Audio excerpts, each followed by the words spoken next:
Ay. Ay. Bro, I'm just now realizing that every time I start the camera and I come over here and I sit down in this seat, I let out a little old man. Ay. I let out this fucking, a moan or a groan of just pain, bro. And it's just growing pains, bro. And I'm not talking about like a baby growing up, growing pains, like you getting pains because you're teething, you know, your new baby teeth are coming in or whatever the fuck. I'm talking about old man pains. I'm just getting fucking old out here, bro. I'm still the youngest, hippest dude alive, but I'm getting fucking old, bro. And that's not even how I want to start this podcast. But I just realized that because I sat down and I had just a flashback memory. It's like every podcast I've ever done flashed before my eyes, and they all just, just a fucking collection, like a soundboard, like I'm hitting a button, like, of just fucking aches and pains every time I sit down, bro. But guys, first off, you know how we do over here at La Frecuencia. You hear that? You hear that sizzle? You hear that sizzle? Like I threw on 100 OTTs on the fucking track, bro. Sizzle. You hear it when the track's not even playing. That's a production joke. Only my producers will get that. But man, Pete, because we have a very momentous occasion. We've hit another milestone here at La Frecuencia with your floral father and your co-host Negrito Baby, who's absent right now, but I'm sure he'll be around. Peep the title, bro. What's the number say? 30. Oh, shit. We hit 30 podcasts, bro. And that's insanity to me, dude. It's I'm just so grateful and thankful that I've had an audience and that people have tuned in for 30 episodes of this thing, bro.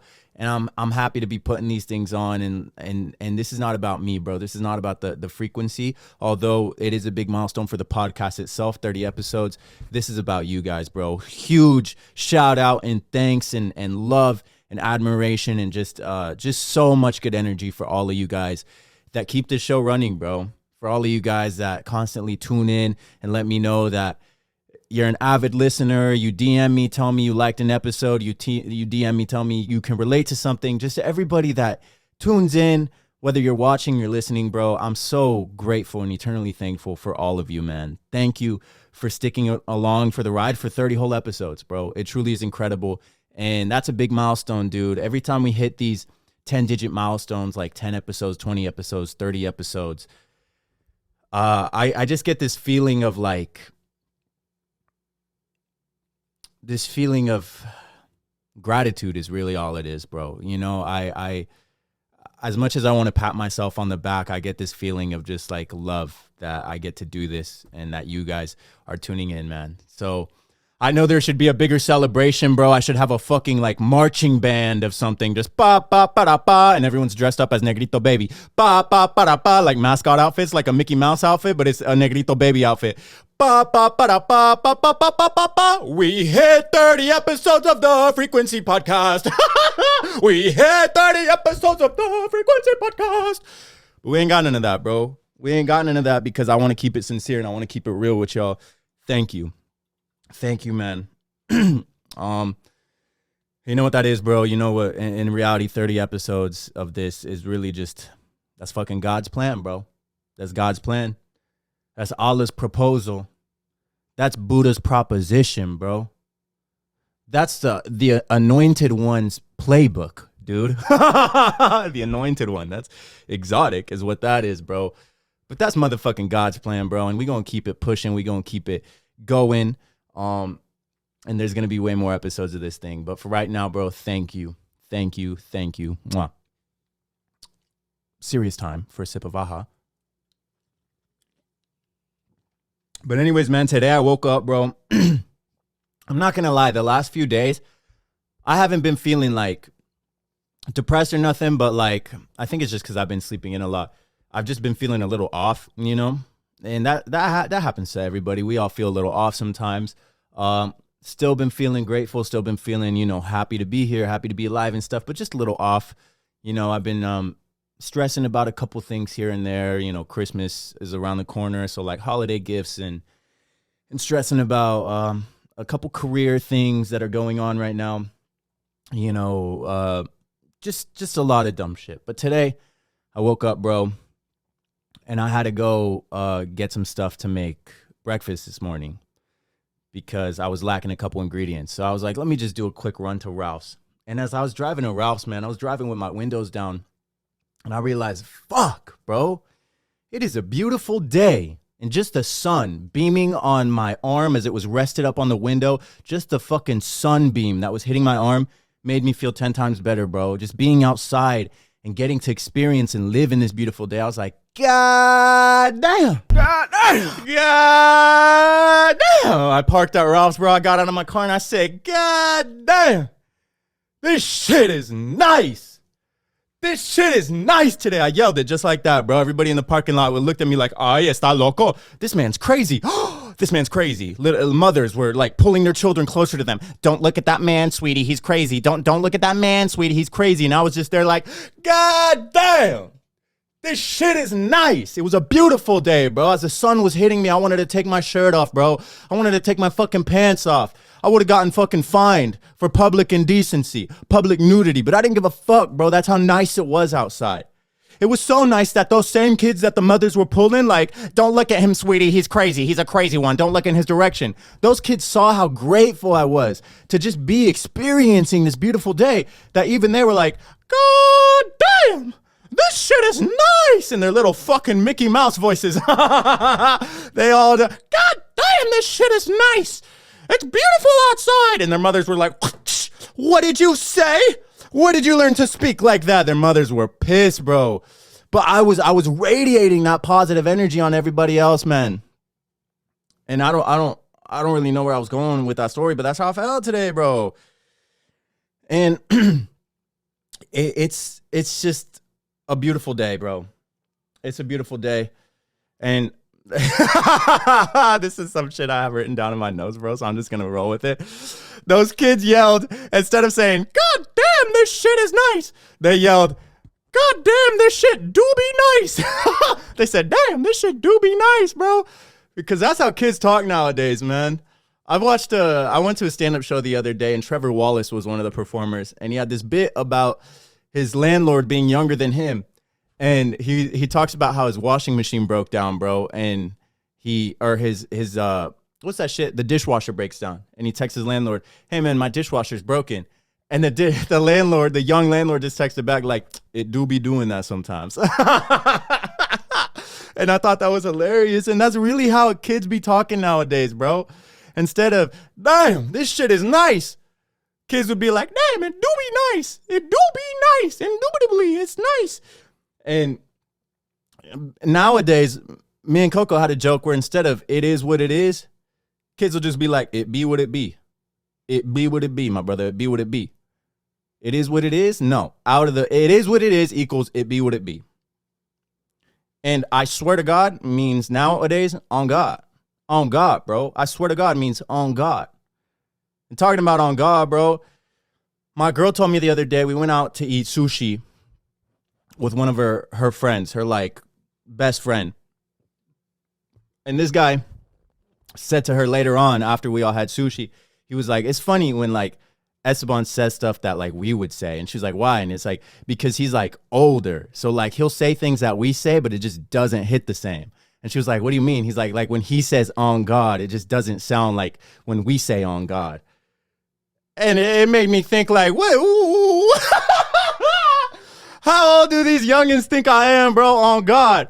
It's like, they think I'm in there like, gee whiz, this sushi sure is swell. Wouldn't you folks agree? On God, brother. On our Lord and Savior Jesus Christ, and that's on the Messiah. Like my old goofy corny ass, they make me sound like a fucking conservative boomer, bro, that's about to just wither away to the dust of time, dude. They make me sound like I'm old as hell. But on God, bro, I'm leading this fucking pack. This is what these young kids don't understand. I'm leading the motherfucking pack, bro. What's the cutoff? Who's the pioneers for Gen Z, bro? 1996. 1996, that's officially the first generation of Gen Zs, bro. I'm 1997. I'm that second update. I'm update number 2 that dropped, bro. I'm leading the fucking pack. Who invented on God? We did, bro. I was saying on God in high school. I swear to God. Well, actually, I was saying I swear to God, and then it turned to on God because I swear to God was just corny. By the time I got out of high school, nobody was saying swear to God, dude. Swear to God, man. I swear to God. No, it was on God, bro. And now these kids think, oh, they heard it. Now they think it's their word, their term. Hey, respect your elders, boy. Who'd you hear that shit from? I'm the leader. So you gonna put some respect on my fucking name, bitch. I'm leading this crew. You wouldn't have half the shit you have if it wasn't for us, bro. The 96, 97 babies, bro. We were the trial and error. We were the first generation. We're seasoned. We're grizzled vets. We returned from the wars of life with gray hairs to let you kids know what the fuck is cool and what the fuck's not cool on God, bro. I'm your leader. I'm the Adolf Hitler of this motherfucking generation. And you guys are going to be like, Adolf Hitler, oh, he was a bad man. That's tasteless. Why would you mention him? That's a foul joke. I don't give a fuck. On God, bro. You pussies need to shut your bitch ass up. On God, how about that? On God, how about that? And that, my friends, is how you use the term on God. On God, bro. So, I'm hip. I'm cool. Gee whiz. On God, bro. Let's keep it pushing. Let's keep it pushing, bro. That's crazy. I just went off on God. But I'm just trying to prove to y'all that I'm not that old, bro. Like the kids in that Ralph's parking lot, they saw me and they said, that guy's cool as fuck. I'm going to repeat what he said. Gee whiz, it sure is beautiful out today. It do be beautiful on God. It do be beautiful on God. Hey! With their little fucking Mickey Mouse Disney Channel eyes voices. Bum, bum, bum, bum. And then they just, woo, with the glow stick. Woo, and then they make the big Mickey Mouse logo. I'm a little kid in the Ralph's parking lot, and you do be watching Disney Channel. Bum, bum, bum, bum. And then they paint the Disney Channel logo. On God, some of y'all might be too young to remember, bro, what the Disney Channel even was. What the Disney Channel even was. Damn. What else is happening, bro? Let's get into the real topic for today. What are we pushing? We pushing P on this shit. That's another thing, bro. On God, we pushing P. Guess the like what? I sound like the rest of them, bro. On God. All right, I've said that way too many times, bro. Let's get into the real bullshit for today. And this is a topic of conversation I've been wanting to talk about for a while. I've kind of been putting it off. Not really putting it off because I've wanted to do my research and I've wanted to relay this message as respectfully and eloquently as I can, because this can be misconstrued. This can be taken controversial. This can be, I don't know, hurtful. You guys might be like, oh, you're a fucking asshole, but I'm not here to be an asshole. I'm here to keep it real with you guys.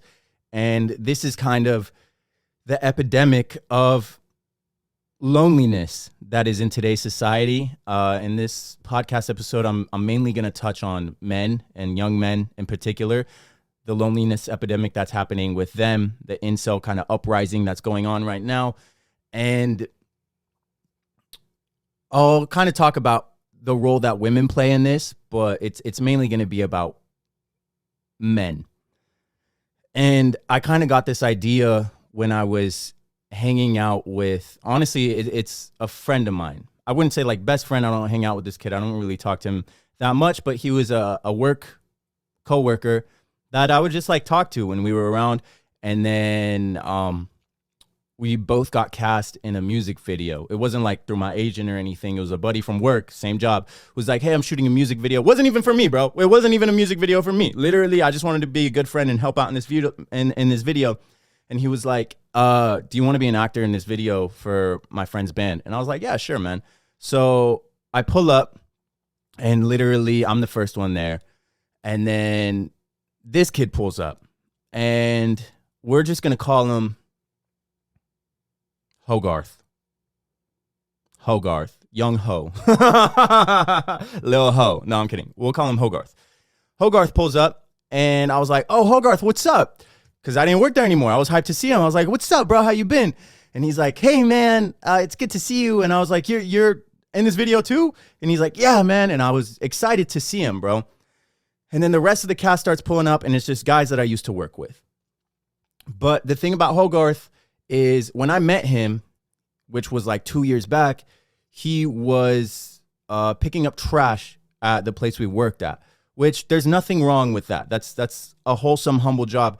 We all got to make a living. I'm not talking shit on that, but that's his occupation when I met him. He was the trash collector for the place I worked at, for the place we worked at.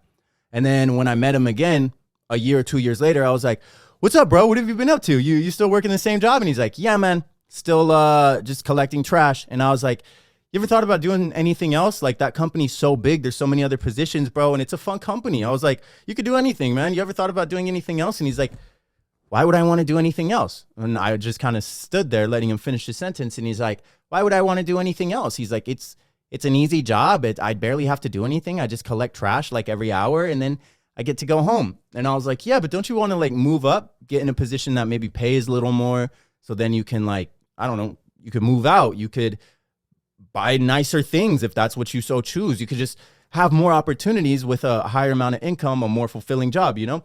And he was like, no. He's like, I've been doing this for almost, I want to say almost like 4 or 5 years. He's like, I've been doing this for like 5 years. He's like, why would I want to do anything else? It's easy. It's an easy job. And I was like, in the back of my mind, I was like, just because something's easy doesn't necessarily mean that it's the best thing for you, that it's the best opportunity for you, you know? And I was like, okay. I just left it at that. I was like, you know what? If it's making you happy, cool.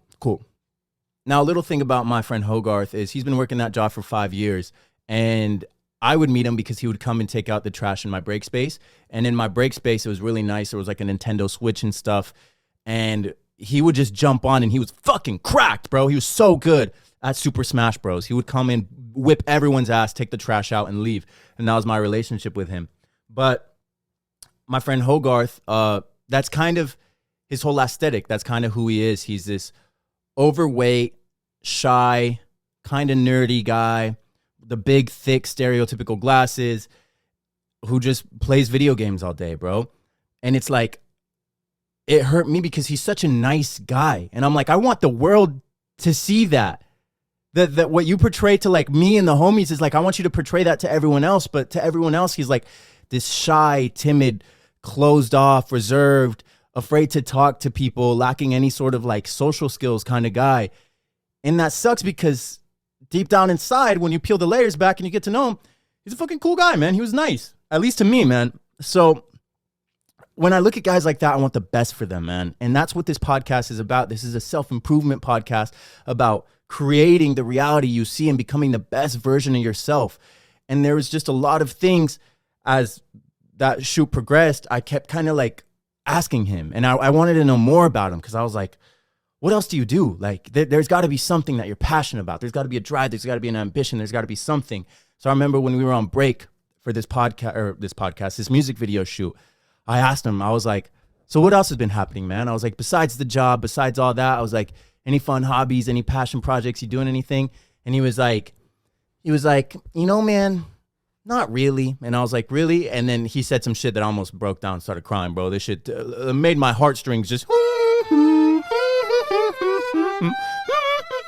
tiny violin, bro. The tiny violin of sadness went off, because he looked at me and he said, you know, my life's pretty boring, man. And I was like, why? And he was like, I mean, I don't really do anything. He's like, I go to work and I come home and I just play video games all day. He's like, if I'm not at work, I'm just at home playing video games. And I was like, but you have a girlfriend, don't you? I was like, you told me earlier that you had a girlfriend and that you really like her and that's who you were texting and all this stuff. And he goes, yeah, I have a girlfriend. And I was like, cool. So like, how'd that happen? Obviously, if you have a girlfriend, you must have gone out and talked to a girl and approached a woman and said something, made an impression on some woman that got their attention. And that should be praised. That's a good thing. And he was like, oh, I met her in VR chat. And I was like, what the fuck is VR chat, bro? I'm saying that genuinely. I didn't know what the fuck VR chat was. And I was like, give me a breakdown on what that is. He's like, basically it's VR, like you have your VR headset and it's a chat room where you can go in as an avatar and so it's not really you, it's an avatar. It's kind of like Ready Player One. And this is what made me think of like, damn, this reality of a Ready Player One simulated world where everybody's living online is around the corner, bro. And this is what kind of made me realize that, opened up my eyes to this future that we might live in soon. He goes, basically you create an avatar, or you can buy an avatar and skins and all this stuff. And you go into a virtual chat room, and it can be any world. It can be a world from your favorite video game. It can be a mock-up bar even, like a real world bar setting. And you just go in as your avatar and you can talk to people. And he's like, and I met my girlfriend through VR chat. And I was like, okay, cool. But she lives out here? And he's like, no, she lives in, I think it was Seattle or Oregon or one of those places. And I was like, so you've never met her? He's like, no, I've never met her. And I was like, oh, well, have you had a girlfriend before? And he was like, yeah, I had about a 2-year relationship. And I was like, well, how was that? And he goes, same thing. I met her online. It was a long distance thing. I was like, did you ever meet her? And he was like, no, I never met her. And I was like, you were in a relationship for 2 years and you never met the person? And he's like, nope. And I was like, so what about when you wanted to be intimate? What about when you wanted to kiss? What about when you wanted to have sex? What about when you wanted to do all these primal instincts that men and women both have? It's a primal instinct to want love, intimacy, to build a family. Because in the loneliness epidemic, everybody's lonely now because nobody is dating anymore. Nobody's in these long-term relationships. Everybody's doing this casual thing.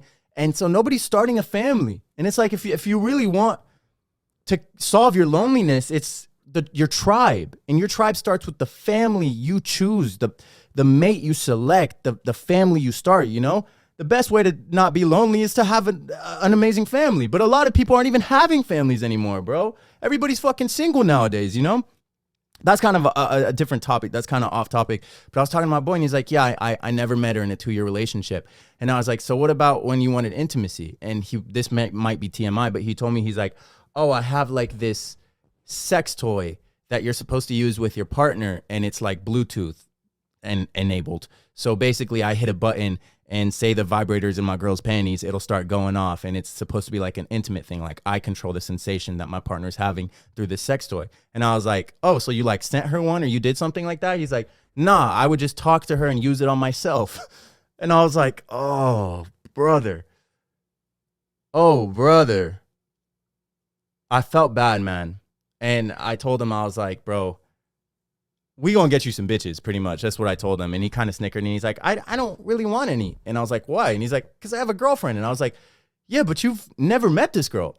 I was like, that's nice that you met someone in VR chat, but if I told you that, like, we're gonna get you some girls, and then some girls appeared in real life and they wanted to give you a chance, you're telling me you wouldn't get with these girls? And he's like, you're right. He's like, I would. Because he's never had that experience, you know?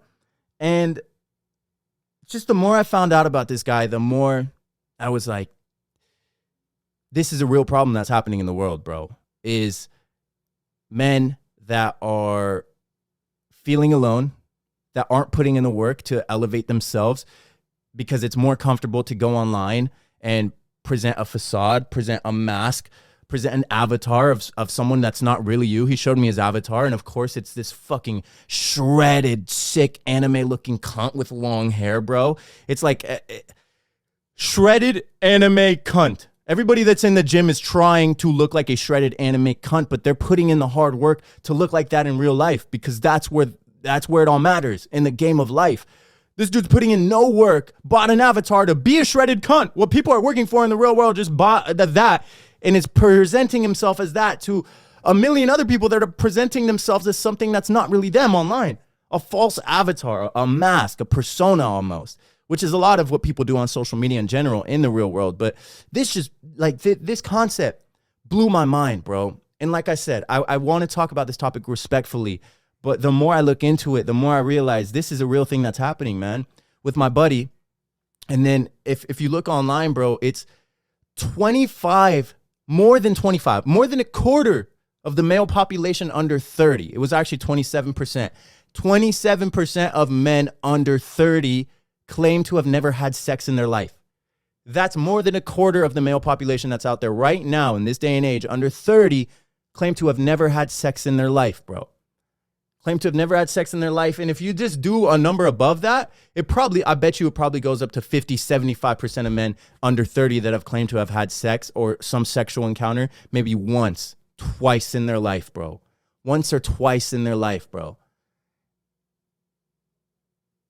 And that's wild. These figures and statistics are wild, bro, because this number back in like our parents' age, bro, used to be around like 7%, and it kind of stayed on that.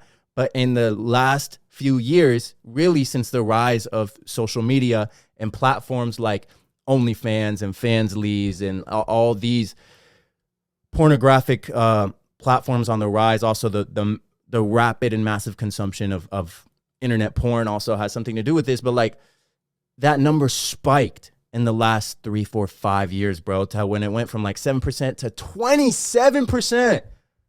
That number almost tripled, bro. That's insane. So I'm going to go ahead and hit the intermission, and we're going to get back kind of what's causing this, really. How did this happen, you know?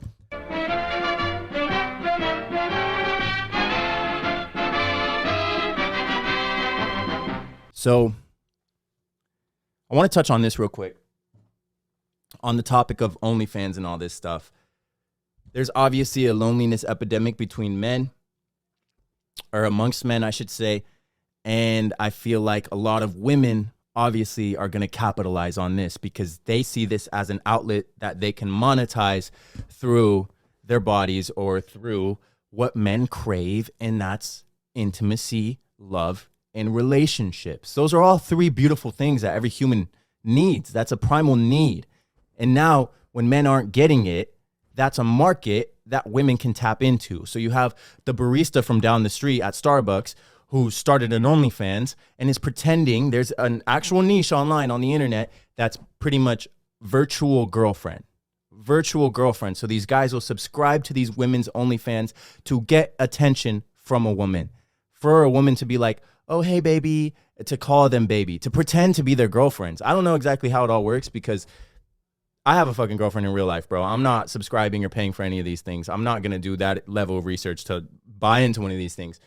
But there's girls that are making millions of dollars online pretending to be the girlfriend to a lonely guy who can't get intimacy because it's easier and it's more comfortable to pay someone to pretend to be your girlfriend, and she can't judge you on your looks, she can't judge you on your career, she can't judge you on what you do. It's a judgment-free zone. You're paying her. It's transactional. It's much easier to talk to a girl that you are paying online than it is to actually go out and form a real connection or start a real conversation with a real life woman.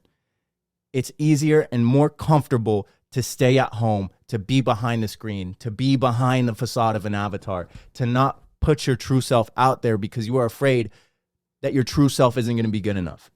And when I talked to my buddy, I remember I mentioned, I was like, well, have you tried talking to people in real life? I was like, you work at a job where there's a vast amount of beautiful men, beautiful women, whatever you're into, there's beautiful people around you. And most of them are cool as fuck, bro. I work there. I have a lot of friends that work there. It's a cool environment. I was like, you ever tried talking to any of them? And he was like, no, not at work. He pulled the not at work card, which in his defense, good card to pull. He's like, not at work. I love my job. I don't want to risk getting fired. I don't want to do anything bad, step on anyone's toes. He's like, so I just don't talk to anyone at work. And I was like, that's fair. But if you don't want to talk to anyone at work, do you talk to anyone outside of work? Not online. And he goes, well, I'm never outside. He's like, I'm never not online. He's like I told you, I'm either online or I'm playing video games, or I'm either at work, or I'm online playing video games. And I was like, well, you have to talk to people, you know? And he told me one thing that kind of stuck to me. And he was like, it's not that I'm afraid to talk to people. He's like, I'm just afraid of coming off creepy. And that is a valid point. But if you're afraid of coming off creepy, it probably means there's something in your life that you need to work on to not come off as creepy, whether that's a social skill. A lot of people really, and if I had to pinpoint it on one skill, I would say it's social skills, bro. Like a lot of people lack basic social skills and basic self-awareness. And so they say a lot of weird shit, or they just don't pick up on social cues, or they're just afraid to approach. They're afraid to even open their mouth and say anything. So they don't. And life kind of passes them by because they're missing all these opportunities to meet cool people, to talk to new people. I'm always looking for any opportunity to talk to anybody, bro. It's not necessarily like, oh, I'm looking for a relationship or I'm looking to make my new best friend. Most of the time, I'm looking to work on my social skills. I'm looking to work on the craft of being a social savant. I've said this 1,000,001 times on the podcast, bro. I fucking bought a book about it. I'm reading How to Win Friends and Influence People. And it's literally just a book about working on social skills and implementing that craft into your everyday life and winning people over, influencing people, being genuinely interested in the lives and in others and winning and making genuine friends and connections. Whether you want to be the best at your business, whether you want to attract a partner, whether you just want more friends, whether you want to just be better at fucking life, bro. It's like, this is something that I take so seriously and I'm always investing into. And a lot of people are just counting themselves out. They're not even running the race. There's a lot of men in particular that aren't running the race because, like I said, it's easier and it's more comfortable to not even participate, to be at home and hide behind an avatar. And quite honestly, getting to the point where you feel comfortable to approach a woman, to talk to a girl, to find a partner, to do all these things, to push yourself. It takes hard work, bro. It takes hard work. And I understand why the incel community, if you guys don't know what incels is, it's a term, 2 words combined. It's involuntary celibate. And it means that you are celibate by no doing of your own. It's not that you aren't having sex for some religious reason or that you are abstaining from something. It's that you can't have sex. Nobody wants to fuck you in the nicest term, in the nicest way possible. Nobody wants to fuck you, bro. And now we have a 27% actual rate of incels, of men that nobody wants to fuck. And it's a sad life when you're getting no attention, bro. Because like I said, you crave and you need this desire of love, affection, and a relationship. That's why we're put on this earth, is to reproduce, to start a family, to build a family. That's why. That's like our one primal desire as Homo sapiens, as a species. We're here to reproduce, bro.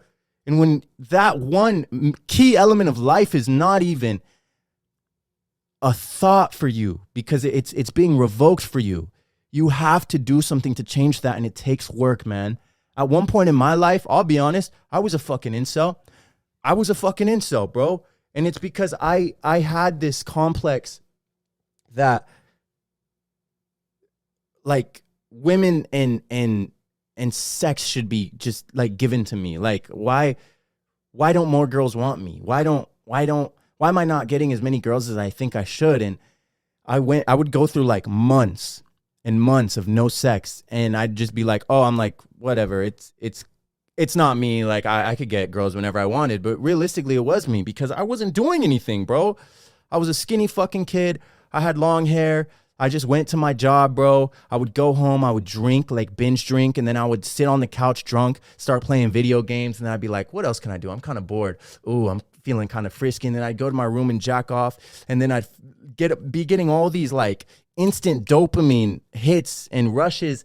And then I'd be like DMing girls and being like, hey, ooh, you're cute, what's up? And getting 0 responses, bro. And I'd be like, whatever, it's not me, you know, it's something else. But I wasn't working on myself. I wasn't doing anything to be interesting, to be elevating my status as a man, as a person, to be elevating, you know, my income, to be elevating my style, to be elevating my looks.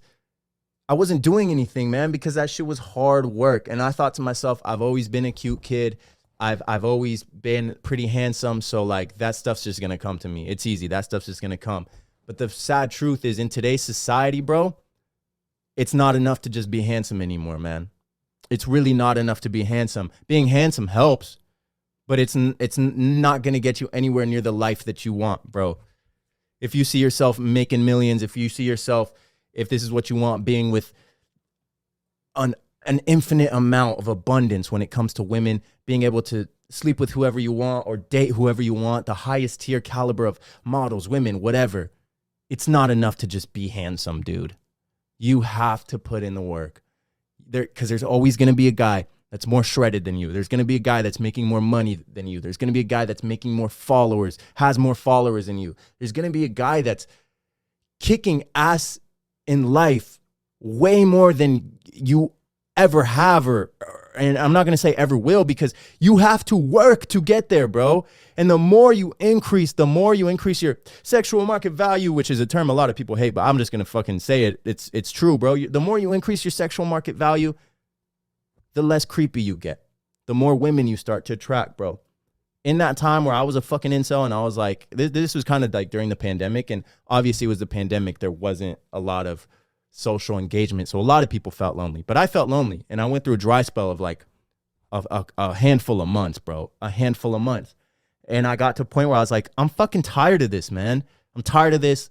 I don't even talk to girls. I DM girls. They don't respond. I'm just drunk all the time because it's a pandemic. I'm just at home. I got this skinny Holocaust survivor looking ass body. I said, let's do something about it. Let's make a change.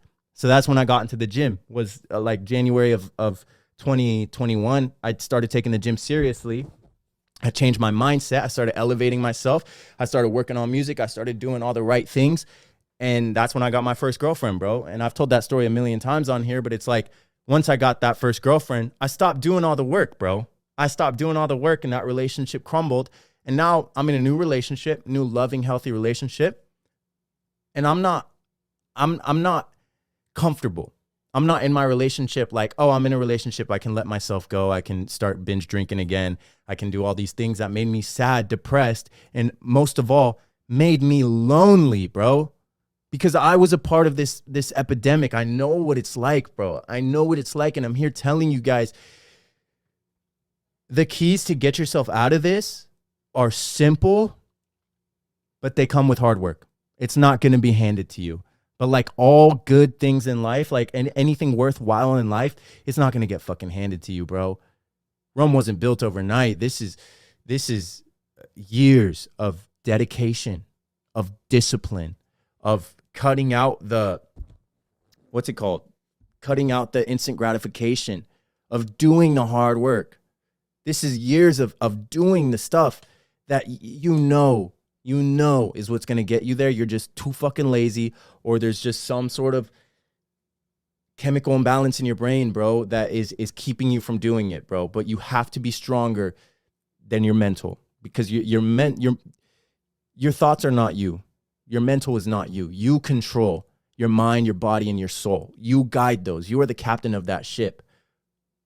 And in order to get that ship running solidly, fluidly, in the direction that you are steering it, you have to be in control, bro. You have to be in control, and that starts with all the shit that's hard in life. Everything that's hard in life, bro, is going to get you to a better place. Building solid skills, building solid social skills, working out, eating clean. Today, bro, I got invited to go out with friends, and I was like, nah, man, I can't, because I have to stay in and record my podcast and work on my podcast.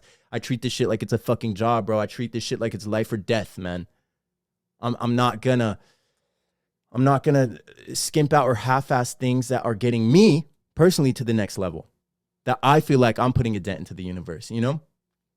I'm not going to skip out on those things for short-term gratitude, for instant pleasures, for dumb shit, you know?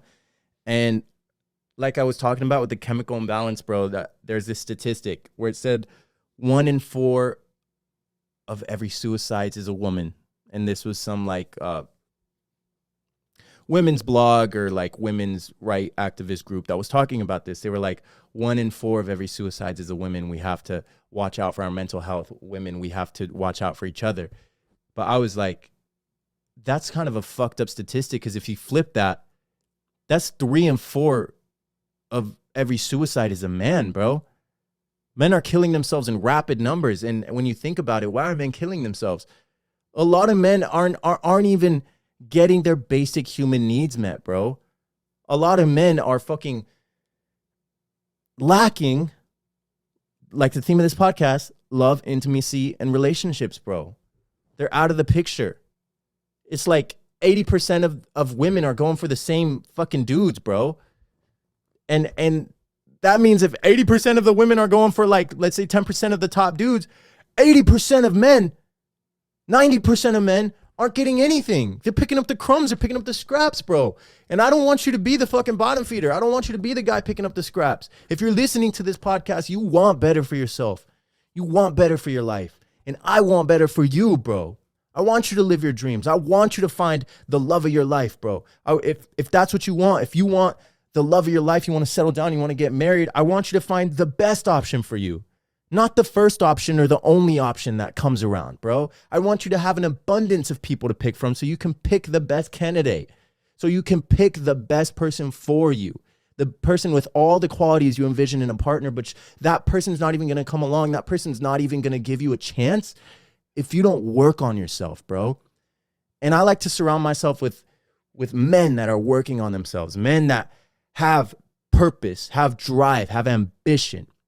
And even if you're not where you want to be, bro, those skill sets alone, purpose, drive, ambition, you need to have a hunger for success, bro. You need to have a hunger for the life you want, bro.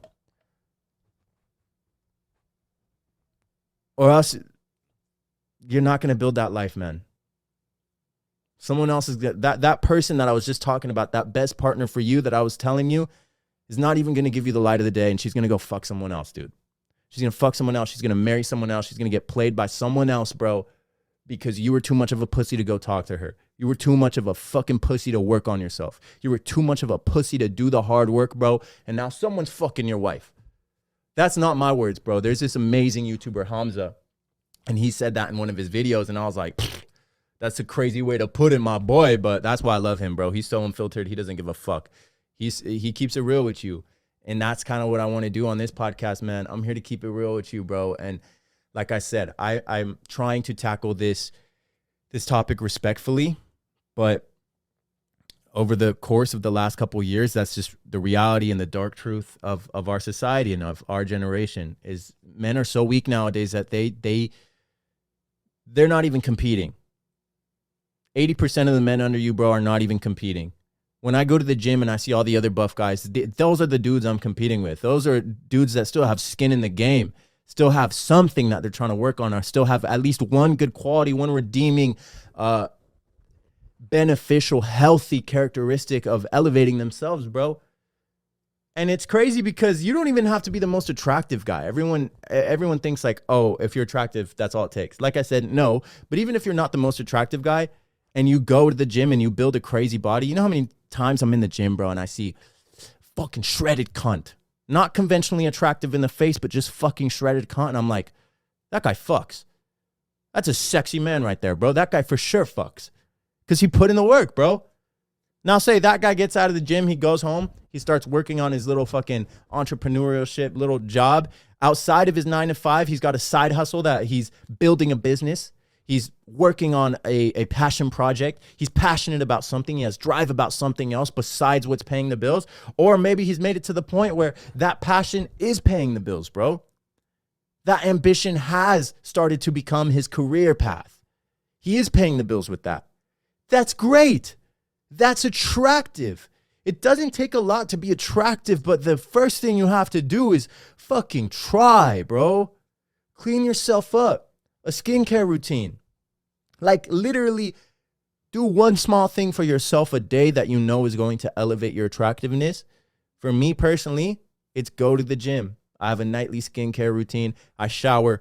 Honestly, I shower after every time I take a shit. I'm a germaphobe, bro. I shower after every time I take a shit. So I shower maybe 2-3 times a day.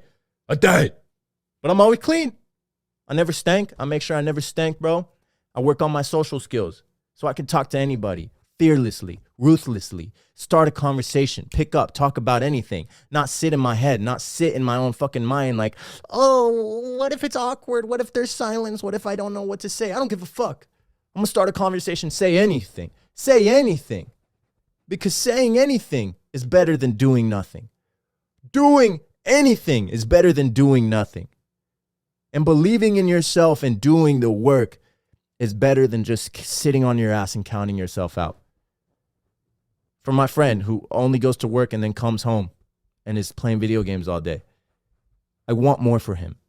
And it sucks that he was the theme for today's podcast, but it like I said, it opened up my eyes to the harsh reality of today's environment, man. A lot of guys are living like that.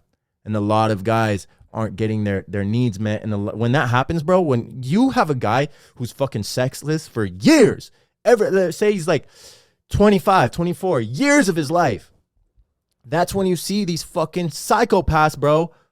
Like, there's a lot of incel forums online, and I don't recommend looking at them because they're fucked up. It's fucked up, some of the shit that happens. But there's forums where they learn to resent women. Instead of being like, oh, what can I do to elevate myself? They just start to just blame women. Oh, it's fucking women's fault. Oh, they won't give me the light of day. Like I said about myself back in the day, where I felt like I was entitled to women. You are not entitled to anything in your life, bro. You have to work for everything. There's a lot of forums where guys start to resent and hate women because they feel like they're entitled to women and women aren't giving them any attention because they're giving it to the fucking dudes at the top. They're giving it to the dudes that have drive, purpose, and ambition. Even if he's not making the most amount of money, he's doing something and is passionate about something, and that can be seen, that can be felt, where they're willing to take a chance on this guy and ride that out with him. They're willing to invest in this man. They're going for the guys that have already won the race. They're not standing there for the guys who aren't even running the race, bro. They're not giving those guys a chance, man. What was I saying? Oh, yeah, but these fucking forums, bro, they learn to resent women, and they get so toxic where when you take a guy and he's in a shitty job that he hates his body. He hates that girls don't give him any attention. He's eating shit food all day, so he feels shitty about himself. He's playing video games all day, bro. So he's not doing anything productive. He's not making money. He has no side job. He has no side hustle. And he's lonely. He's lonely as fuck. He feels like he has no friends. He feels like an underdog, bro. He feels like he'll never amount to anything, or he doesn't have any love, intimacy, or any fucking options even on the table, bro. That's kind of like the story of the Joker. You see that shit in movies and you're like, damn, that loner went crazy, bro. And like the Joker, bro, he was this loner. He was misunderstood. He was this outcast. But that's 27% of the male population now. And what did the Joker do? He became one of the most villainized villains in comic strip history and comic book history, bro. He became the biggest anti-hero, kind of. And not even a hero. He's just a villain. He's a bad guy. He kills people, bro. And not to make this morbid or put a damper on this podcast, but that's kind of what happens in real life. You take these outcast incel guys who feel like they have no purpose, drive, or ambition in life, and what do? They go out into a fucking shopping mall and they shoot up a bunch of people, bro. They resent women. They start committing violent acts, heinous acts, bro. And it's terrible. That's kind of what I talk about when I say the incel uprising, because this has happened before, bro. There's accounts of, there was one kid who was like, oh, like girls aren't giving me attention. He wrote a note like, this is why I'm doing this. And he went out and killed like 10 people in California because girls weren't giving him attention. There's another guy, and I believe it was like New Zealand or Australia or somewhere, who's straight up incel and wrote his little incel fucking memorandum online. He's like, I'm doing this today because fuck the world and fuck women and fuck all this stuff, yada, yada. Went out, shot and killed a bunch of people, bro. When you take away the basic primal desires of men and women, they fall to their weakest points where they're willing to do heinous and atrocious acts, bro. And like I said, I don't want to get dark with this, but this is kind of the direction that the world is heading. There's already a massive mental health problem. And then you smack on mental health problems with all these other mass shooters and criminals and people doing all these fucked up, violent, domestic terroristic attacks, bro, because of a mental health crisis. Loneliness is a mental health crisis. Loneliness leads to anxiety, depression, leads to these imbalances that people are on fucking edge, bro. And one thing can just send them over. One more rejection from a woman, one more being left on red from a woman can make them go out and want to commit these fucking treacherous acts, bro. I don't want you to be that guy. I don't want you to surround yourself with people like that. If you're a man listening to this podcast, bro. If you think the way the world works and the dating market and the dating game works right now is unfair, you have no one to blame but yourself. If you don't like the way the game is played, you can't change the rules, but you can elevate your skill set. You can make yourself a better player. You can actually play the fucking game instead of, oh, woe is me, count myself out because I don't want to do it. You need to be better for yourself. And like I said, the easiest step is doing one thing a day that makes you feel confident, makes you feel more attractive, makes you feel better about yourself, bro. Makes you feel better about yourself. For me, it's going to the gym. Going to the gym, eating clean, meditating daily, and pushing myself to just elevate my skill set, talk to new people, whether it's at the gym, the grocery store, whether I'm in the middle of the fucking Ralph's parking lot yelling, I fucking love it. This shit is nice. This weather's beautiful. I love my life. Showing gratitude. These are all things that are going to elevate you. Not just as a person, but for the men that I'm talking to today, as a fucking man, bro. Implement these skill sets into your life. Feel better about yourself. Strive to make more money. Strive to make more money, bro. Don't just settle for your everyday 9-to-5 mundane job when you know your potential is limitless. It truly is. But you're the one that's capping it. You're the one that's failing to see the true potential that's inside of you.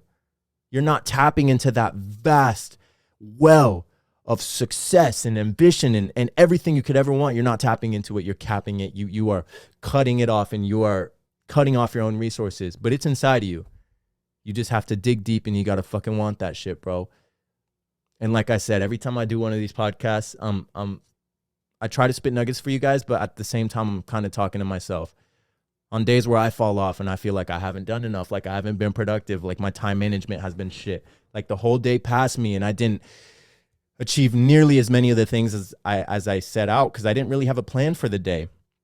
I talk to myself a lot on this podcast, man. And I'm just going to keep putting in the work and elevating myself. And there's guys that are working way harder than me and elevating themselves. And if those guys are working hard and I'm working hard and Coco, for example, is working hard and your neighbor's fucking working hard, that's all these guys are ahead of you. Are you going to let these guys stay ahead of you? Or are you going to say, hey, you're living my life. That's my life. And then you go for it. You work your fucking ass off. You see what these guys are getting. You see their success and you say, I'm going to get a taste of that. Just watch. I'm going to knock you off your pedestal. It's a friendly competition with us, man, bro. It's a friendly competition. I want what you have. I'm coming for your throne, bro. And you go like that. Me and Coco push each other like that in the gym, bro. He's like pound for pound. And I'm like, I lift more. And then we get in each other's fucking ears. All love. That's my brother, bro. That's my brother. It's never hard feelings, but it's a fucking competition. We're trying to outdo each other. And in doing that, we're only forcing ourselves to grow. We're only forcing ourselves to push more weight, get bigger, be better. Because me and Coco both have that drive and ambition to be the biggest, the baddest, and the best.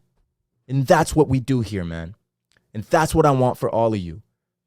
Don't settle for the bottom of the barrel, bro. If you want the best caliber of women, you have to be the best caliber of men. It's that simple. If you want the best caliber of job, you have to be putting yourself and speaking to those people that can get you there. You have to win over people and influence people. You have to be influential. You have to have skill sets, man. And you're not going to do that by just going to your work and then coming home and playing video games and just admitting that you have a boring life, bro. I want the best for all of you. I want the best for all of you. So put the fucking hard work in and get the best, man. Because that's exactly what the fuck I'm doing. And I hope to see you guys at the top. So, mwah. I hope this didn't come off rude, bro. But if it did, I don't give a fuck. That's a message that had to be said. That's a message that a lot of people need to hear, man. And anyways, as always, I'm sending love and positive energy your way. At the end of the day, this really is a positive podcast. We're here to grow. We're here to form a community of people that bring each other up. We bring each other up, but we also have to keep it real with each other, man. So if you know this relates to somebody or this may be you, you know exactly what the fuck you have to do. And I'm here to help you along every step of the way, bro. DM me, reach out to me, let me know.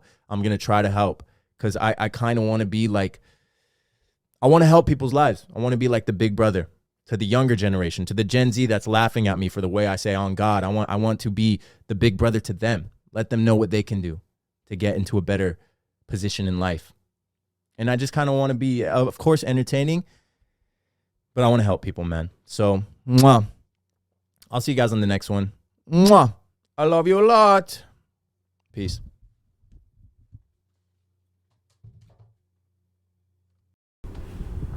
Oi!